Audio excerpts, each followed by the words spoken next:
The planned mass public utility transport strike for today fell short of its expectations and objectives as government was up to the challenge to counter immobilization efforts with measures to get stranded passengers on the road to their destinations. In addition, the stern warning and the stiff penalties it vowed to visit on striking drivers harassing others to join their bandwagon was well taken. PTV correspondent Alan Francisco and a group of transport operators and drivers in support of government's modernization campaign and their non-participation in today's strike as summed up in this report.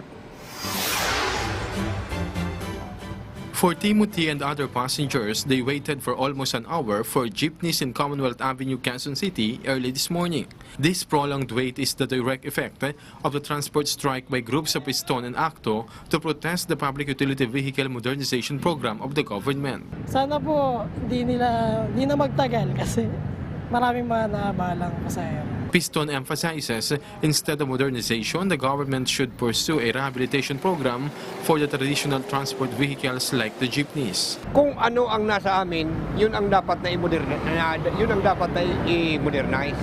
Ibig sabihin yung jeep namin ang pagagandahin. Land Transportation Franchising and Regulatory Board o LTFRB Chairman Martin Delgra said modernization is what needed for a more safety and comfortable commute for both passengers and drivers.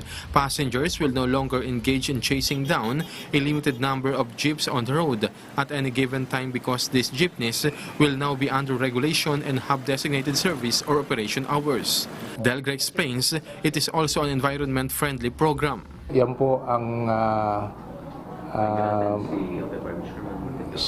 firm directive of the President and of the DOTR to continue to implement the PUV modernization program.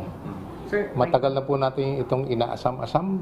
For some operators who are complaining on how to avail of loans or financing with banks, the cooperative option is the answer. While for Obet Martin of Pasang Mazda, he is proud to have complied with the policy of the Department of Transportation and is in favor of modernization, joining the protest bandwagon. Hindi po kalye ang magbibigay ng solusyon.